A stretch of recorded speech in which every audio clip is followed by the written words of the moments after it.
What's up, guys? So here is the passenger side motor mount location. It's just up on top right there, pretty easy to get to. So we are going to take off these bolts. These are 17s. There's one there, one here, one here, one here, one here. I believe they are 16.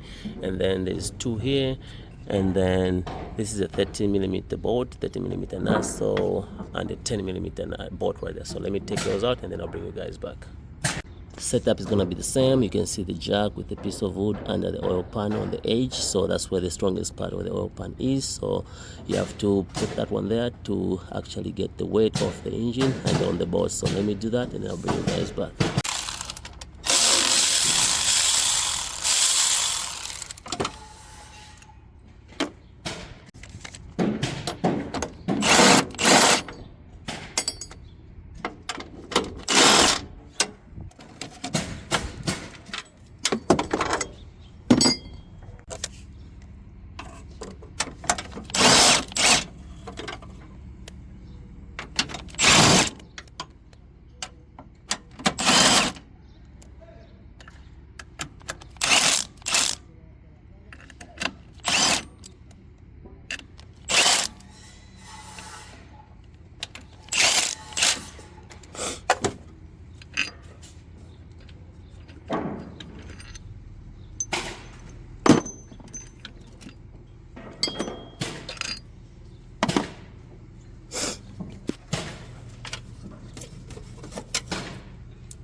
What's up, guys? So you can see the mount is all set up. Every bolt is set up as well, ready to be torqued. So right now we're just gonna speed up the process by tightening the bolts just like so.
there you have it, viewers. So pretty much the first tip I'll tell you when putting these bolts, center them first, and then start the bolts by hand. Get a couple threads as much as you can, and then you can switch to your impact wrench to speed up the process, and then you can actually just tighten up everything. So pretty much that's all it takes to replace a passenger side mount on a 2017 Nissan Versa. Thanks for watching. Please subscribe, like, and share for more tips on how to fix your vehicles. Marais here with Marai's Mobile Mechanic. Stay blessed, be good, and we'll catch you on the next one.